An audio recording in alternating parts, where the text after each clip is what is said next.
जैसे कि बात करते हैं पहला क्वेश्चन। यहाँ पहला क्वेश्चन जो आ गया आपका कि वैश्विक स्तर पर मानव अधिकारों की घोषणा का वैधानिक स्वरूप क्या है।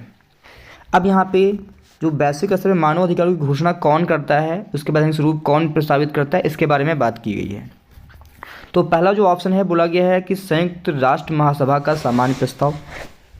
दूसरा ऑप्शन दिया है सभी देशों के मूल अधिकारों का अभिन्न अंग है। यूरोपीय संघ का प्रस्ताव है। अमेरिका संसद द्वारा प्रस्ताव पारित किया जाता है। तो किसके द्वारा किया जाता है ये आपको बताना है। तो मैं बात कर दूं कि जो कह सकते हैं मानवाधिकार की बात करें, मानवाधिकार 10 दिसंबर 1948 को वैश्विक स्तर पर घोषित किया गया था। 10 दिसंबर 1948 को संयुक्त महासभा जो है, संयुक्त राष्ट्र महासभा जो है, उसके द्वारा 10 दिसंबर 1948 को क्या किया गया था, घोषित किया गया था वैश्विक स्तर पर मानव के अधिकारों की रक्षा करने के लिए। भारत में ये मानवाधिकार 1993 में आता है, लेकिन इसकी घोषणा हो जाती है 1948 में। तो इसका ऑप्शन जो हो जाएगा वो आपका ए ऑप्शन सही हो जाएगा। इसके हिसाब से संयुक्त राष्ट्र महासभा का सामान्य प्रस्ताव के द्वारा क्या किया जाता है, मानव अधिकारों की घोषणा की गई थी। कब की गई थी, तो इसको डेट लिख लीजिएगा 10 दिसंबर 1948 को। मानवाधिकार दिवस भी मनाते हैं, कब आप लोग मनाते हैं, 10 दिसंबर को मनाते हैं। ठीक है, तो ये महत्वपूर्ण सवाल है, मानवाधिकार आयोग से आपके क्वेश्चन पूछे जाते हैं। नेक्स्ट क्वेश्चन जो है, जैसे कि बात करते हैं कि कौन सा राज्य नक्सलवाद से प्रभावित नहीं है। कौन सा राज्य नक्सलवाद से प्रभावित नहीं है, तो आप कह सकते हैं सबसे ज़्यादा प्रभावित जो राज्य हैं वो 7 राज्य हैं। कितने राज्य हैं, 7 राज्य जो है नक्सलवाद से प्रभावित हैं। अब जैसे कौन सी बात करेंगे, यहाँ पे हम किस की बात कर लें, थोड़ा सा इसको हम चेंज कर लेते हैं। ठीक, 7 राज्य हैं, 7 राज्य जो है नक्सलवाद से प्रभावित हैं। जैसे कि बात करेंगे छत्तीसगढ़ है, पहला ऑप्शन आपका छत्तीसगढ़ है। दूसरा आपका झारखंड भी है। उसके बाद में आपका बिहार की बात आती है, बिहार भी है। आंध्र प्रदेश है, महाराष्ट्र है। देखो पहला छत्तीसगढ़ हो गया आपका, झारखंड हो गया, महाराष्ट्र हो गया, उड़ीसा हो गया, बिहार भी नक्सल प्रभावित है, आंध्र प्रदेश है। ठीक है, तो ऐसे पश्चिम बंगाल की बात करेंगे, पश्चिम बंगाल भी है। लेकिन यहाँ पे बच्चा कौन सा, गोवा में नक्सलवाद से प्रभावित नहीं है। तो यहाँ पे याद रखिएगा, पहली बात 7 राज्य नक्सलवाद सबसे ज़्यादा प्रभावित हैं, गोवा राज्य प्रभावित नहीं है। तो 7 राज्य कौन कौन से याद रखिएगा, छत्तीसगढ़, झारखंड, उड़ीसा, बिहार, आंध्र प्रदेश, महाराष्ट्र और पश्चिम बंगाल। यहाँ पे नक्सलवाद। अच्छा, नक्सलवाद और आतंकवाद में अंतर होता है।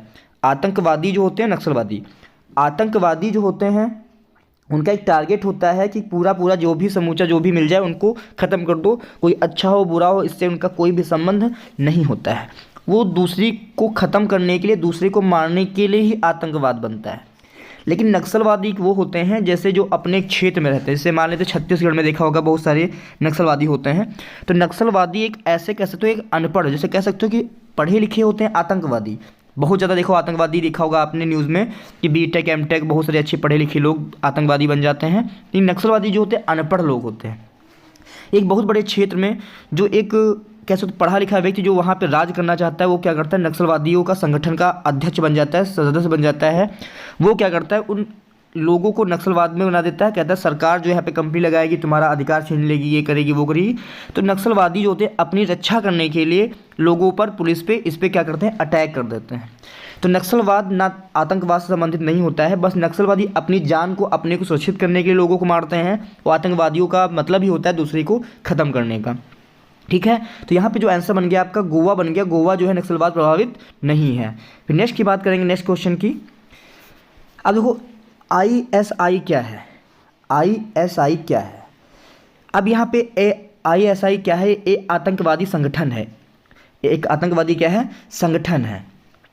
तो ये जो संगठन है वो कहाँ बनता है आपका, इस इराक और सीरिया का सक्रिय आतंकवादी संगठन है। आप सब जानते होंगे। तो इराक और सीरिया का क्या होगा, आतंकवादी संगठन है। सबसे जो सीरिया एरिया में सबसे ज़्यादा जो आतंकवादी सबसे ज़्यादा आतंक कहाँ पे होता है, आतंकवादी कहाँ पे हैं, सीरिया में। सारे सीरिया से ही सारी चीज़, जो बंदूक था वो जो होता है, जो मूवी में देखिए सीरिया में से ही संबंधित होता है। तो सीरिया जो है एक बहुत बड़ा आतंकी संगठन है। इराक और सीरिया में आतंकवादी संगठन सबसे ज़्यादा पाए जाते हैं। वहीं के बलबूते सारे जो आतंकवादी देश हैं वहाँ से लोग सप्लाई करते हैं, अपना कार्य चालू करते हैं। फिर बात करते हैं कि सल्फर डाइऑक्साइड का उत्सर्जन होता है। सल्फर डाइऑक्साइड का उत्सर्जन होता है किससे? तो बताइए सल्फर डाइऑक्साइड का उत्पन्न कितने होता है? तो पहला है कपड़ों की मिलों से, जूते की फैक्ट्री से, बिजली संयंत्र से, सब्जी की खेती से। क्या आंसर होगा बताइए इसमें।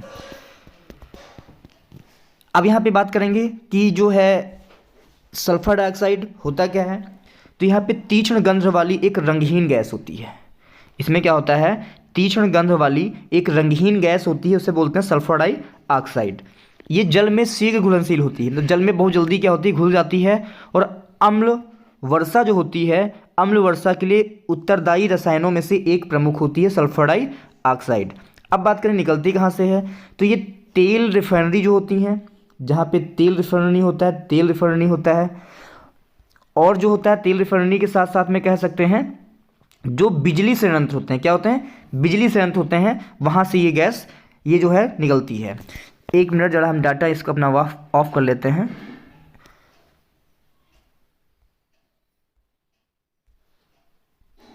ठीक, अब देखो यहाँ पे क्या है, तो ऑप्शन आ जाएगा अगर बिजली संयंत्र नहीं है तो आप क्या लगा सकते हैं? तेल रिफाइनरी भी लगा सकते हैं। सल्फर डाइऑक्साइड उत्सर्जन कहाँ से होता है? बिजली संयंत्र से होता है, या तो तेल रिफाइनरी जो होती हैं वहाँ से इसका होता है। नेक्स्ट क्वेश्चन, अब देखो आ गया पाकिस्तान। पाकिस्तान क्या है? पाकिस्तान क्या है? धर्मनिरपेक्ष राज्य, इस्लामिक राष्ट्र, सैनिक राष्ट्र और राजशाही राज्य।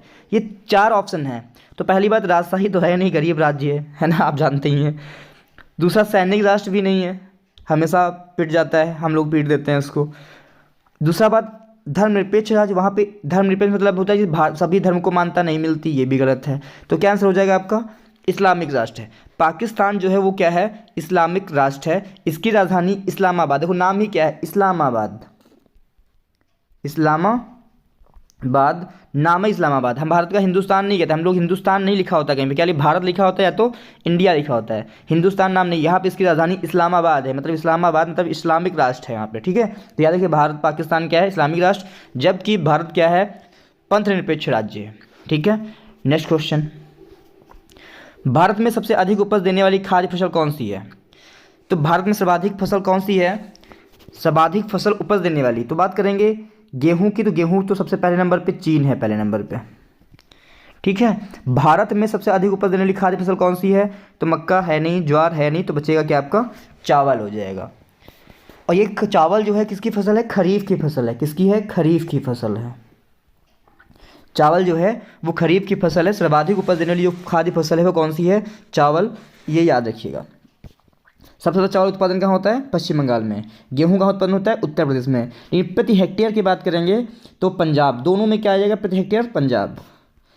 नेक्स्ट क्वेश्चन की बात करते हैं, नमक का फार्मूला क्या है? अब यहाँ पे साधारण नमक होना चाहिए। साधारण नमक का फार्मूला क्या होता है? तो ये क्वेश्चन बहुत पूछा जाता है। तो साधारण नमक का जो फार्मूला होता है सोडियम क्लोराइड होता है। क्या होता है? Sodium chloride. ये जो होता है ये खनिज लवण होता है, ये मतलब खाने वाला खनिज लवण मतलब कह सकते हो सोडियम, और ये रासायनिक यौगिकों से बना जो खनिज लवण होता है, ठीक है। क्या होता है? खनिज लवण होता है। तो नमक का फार्मूला क्या होता है? सोडियम कार्बोनेट, नहीं सोडियम कार्बोनेट, सोडियम क्लोराइड होता है। सोडियम क्लोराइड, ये ऑप्शन गलत हो जाएगा।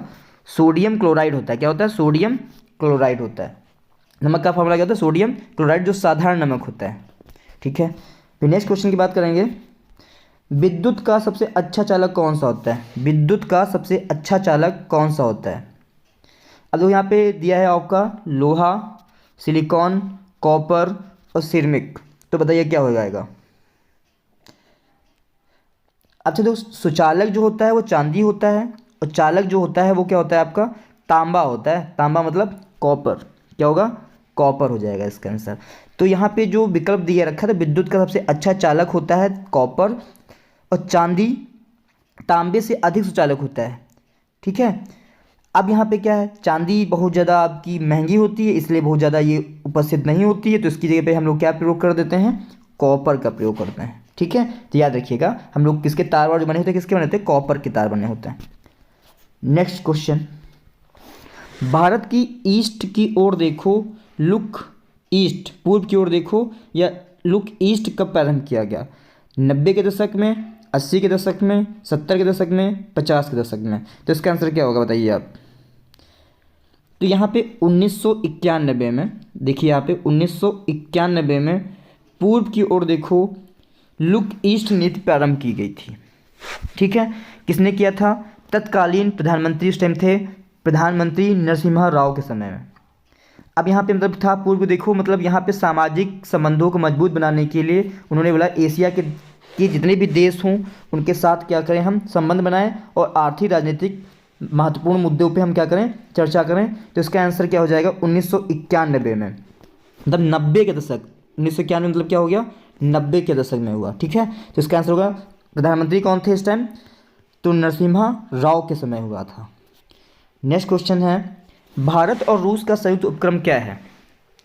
भारत और रूस, ब्रह्मोस, देखो ऐसे ब्रह्मोस, तो रूस भी निकल रहा है और भारत भी निकल रहा है। तो ब्रह्मोस मिसाइल जो है, ब्रह्मोस मिसाइल जो है वो भारत और रूस की जो है क्या है, संयुक्त उपक्रम है। ठीक है, तो याद रखिएगा। अच्छा, इसको रखा क्यों गया था, ब्रह्मोस क्यों नाम रखा गया? तो याद रखिए, भारत की नदी थी ब्रह्मपुत्र, भारत में एक नदी है ब्रह्मपुत्र, और एक रूस की नदी है उसका नाम है मोस्कवा। क्या रखा है? मोस्कवा। भारत की एक नदी है ब्रह्मपुत्र और रूस की नदी है मोस्कवा। तो इन दोनों नदियों के नाम पर क्या रखा गया था? ब्रह्मोस। ठीक है, ब्रह्म और मोस, तो देखो ब्रह्मपुत्र और मोस्कवा। तो ये रूस जो है, रूस की नदी है और ये भारत की नदी है, इसी के नाम पर ब्रह्मोस मिसाइल का नाम रखा गया, भारत और रूस। तो याद रखिएगा इसको। नेक्स्ट क्वेश्चन जो है कि सर्वप्रथम 2 अक्टूबर 1962 को पंचायती राज व्यवस्था कहाँ प्रारंभ की गई? तो सब जानते हैं, इस बहुत आसान है, राजस्थान के नागौर जिले में। कहाँ पे? राजस्थान के नागौर जिले में क्या हुई, जो है पंचायती राज व्यवस्था लागू की गई थी। ये याद रखिएगा आप लोग, बहुत आसान है, बहुत बार पूछा जाता है। नेक्स्ट क्वेश्चन, जिसमें जो प्रधानमंत्री थे पंडित जवाहरलाल नेहरू की अध्यक्षता में। ठीक है, नेक्स्ट क्वेश्चन है कि केंद्र की कार्यपालिका शक्ति किसमें निहित होती है? अब केंद्र की कार्यपालिका शक्ति अनुच्छेद 53 भारतीय संविधान का अनुच्छेद 53 होता है, बोला केंद्र की कार्यपालिका शक्ति राष्ट्रपति में निहित होती है। तो ऑप्शन क्या हो जाएगा? राष्ट्रपति में निहित होती। संघ कार्यपालिका का प्रमुख कौन होता है? राष्ट्रपति होता है। वास्तविक शक्ति प्रधानमंत्री में निहित होती है, वो अलग बात। ठीक है, लेकिन यहाँ पे जो आंसर होगा वो क्या हो जाएगा आपका? राष्ट्रपति ही होगा अनुच्छेद 53 के तहत। फिर नेक्स्ट क्वेश्चन की बात करेंगे हम यहाँ पर, राष्ट्रीय सुरक्षा परिषद का अध्यक्ष कौन होता है? तो राष्ट्रीय सुरक्षा परिषद की स्थापना कब हुई? तो इसके बात करेंगे तो 1998 में राष्ट्रीय सुरक्षा परिषद की क्या हुई? स्थापना हुई। राष्ट्रीय सुरक्षा परिषद की स्थापना 1998 में की गई और इसका जो प्रधानमंत्री होता, इसका जो अध्यक्ष होता है वो प्रधानमंत्री होता है। इसका अध्यक्ष कौन होता है? प्रधानमंत्री होता है। राष्ट्रीय सुरक्षा परिषद का अध्यक्ष कौन होता है? प्रधानमंत्री। कब स्थापना की गई? 1998 में की गई। ठीक है, और जिसका सचिव होता है वो राष्ट्रीय सुरक्षा सलाहकार होता है। जैसे अजीत डोभाल है राष्ट्रीय सुरक्षा सलाहकार, तो इसका जो सचिव होता है वो राष्ट्रीय सुरक्षा सलाहकार होता है। ठीक है, नेक्स्ट पॉइंट है, बहुत आसान सवाल, 1922 में महात्मा गांधी का सहयोग आंदोलन वापस लिया गया। सब जानते हैं, वापस तो इसलिए लिया गया था क्योंकि वहाँ पे कोई ब्रिटिश सरकार जो थी वो उस पर सुन नहीं रही थी, बस बहाना कह सकते हैं यहाँ पे, है ना। तो बहाना ये था कि चोरी चोरा कांड हो गया था। क्या हो गया था? चोरी चोरा कांड हो गया था। इसी वजह से जो असहयोग आंदोलन था उसे वापस लिया गया। तो असहयोग आंदोलन शुरू कब किया गया था? तो याद रखिएगा 1 अप्रैल 1920 को महात्मा गांधी ने असहयोग आंदोलन प्रारंभ किया था। ठीक है, 1 अप्रैल 1920 को महात्मा गांधी ने क्या किया था? असहयोग आंदोलन प्रारंभ किया था। ठीक है, ये कुछ गड़बड़ हो गया। हाँ, 1 अप्रैल 1920 को, 1 अप्रैल 1920 को क्या किया था? गांधी जी ने क्या किया था? असहयोग आंदोलन प्रारंभ किया था, जिसका उद्देश्य था रॉलेट एक्ट और जलियांवाला बाग हत्याकांड। इसका वजह क्या था? रॉलेट एक्ट और जलियांवाला बाग हत्याकांड था। और 5 फरवरी, वापस कब लिया? 5 फरवरी 1922 को, 5 फरवरी 1922 को जो आपका सहयोग आंदोलन था उसको वापस लिया गया और इसको लागू कब किया गया था? 1 अप्रैल 1920 को। क्यों लिया था? क्योंकि चोरी चोरा कांड, चोरी चोरा एक जगह है जो गोरखपुर में, योगी आदित्यनाथ का जो आपका क्षेत्र है गोरखपुर में, क्या हुआ था कि कुछ पुलिस वालों को क्या किया था, एक कोर्ट कमरे में बंद करके, कह सकते हो उसकी चौकी में बंद करके आग लगा दी थी। वो जो हिंसा हुई थी, इसी वजह से गांधी जी ने क्या किया था, ये वापस ले लिया था। ठीक, फिर नेक्स्ट क्वेश्चन बात करते हैं, डिस्कवरी ऑफ इंडिया पुस्तक के लेखक कौन है? तो पंडित जवाहरलाल नेहरू की बात करेंगे। पंडित जवाहरलाल नेहरू जो हैं भारत के प्रथम प्रधानमंत्री, इन्होंने एक पुस्तक लिखी डिस्कवरी ऑफ इंडिया। अच्छा, कब लिखी थी? तो बात करेंगे 1942 से 1946 के बीच। अच्छा, कहाँ लिखी थी ये बताइए आप। तो ये भी क्वेश्चन पूछा था, कहाँ लिखी थी? तो अहमदनगर जेल में लिखी थी। कहाँ लिखी थी? इनको जेल हो गई थी तो अहमदनगर जेल में। अब देखो, ये जो किताबें लिखते थे सब जेल में लिखते थे, जेल में कोई काम होता नहीं था तो बंद कर दिए गए, तो उसी में बुक लिख डाले, है ना। तो अहमदनगर जेल में रखी गई, लिखे गए थे, मतलब लिखा इन्होंने। और कब लिखा? 1942 से 1946 में। डिस्कवरी ऑफ इंडिया पुस्तक लेखक कौन है? पंडित जवाहरलाल नेहरू हैं। फिर नेक्स्ट क्वेश्चन बात करेंगे कि स्वच्छ भारत मिशन की शुरुआत कब हुई? अब यहाँ पे स्वच्छ भारत मिशन की शुरुआत कब हुई, किसने किया, ये सारी चीज़ें आप कह सकते हैं कि अब एक क्वेश्चन यहाँ पे बता दे रहे हैं, आपको बताना है कब शुरू हुआ था। तो यहाँ पे हम थोड़ा सा इसके बारे में बताते हैं कि 2019 में, कब? 2019 में गांधी जी की 150वीं 150 जयंती मनाए जाने के उपलक्ष्य में स्वच्छ भारत मिशन का सपना पूरा करने के लिए बात कही गई। अब शुरू कब की गई, शुरू कब किया गया, इसको आपको बताना है। ऑप्शन आपको दिए नहीं है, आप कमेंट बॉक्स में सारे, अगर वीडियो आपने पूरा देखा होगा तो कमेंट बॉक्स में सारे क्वेश्चन स्वच्छ भारत मिशन के बारे में पहला क्वेश्चन बताना है, कब शुरू किया गया, किसने शुरू किया, कहाँ पे शुरू किया गया, और गांधी जी की जयंती कब मनाई जाती है। ये सारी चीज़ें आप कमेंट बॉक्स में मेंशन करें, ठीक है। अगर वीडियो आपको अच्छा लग रहा है तो उसको ज़्यादा से ज़्यादा प्लीज़ शेयर कीजिए, स्टेटस लगा दीजिए और लोगों को अच्छे से भेज दीजिए, जिससे हम अच्छे से काम आगे कंटिन्यू कर सकें। धन्यवाद।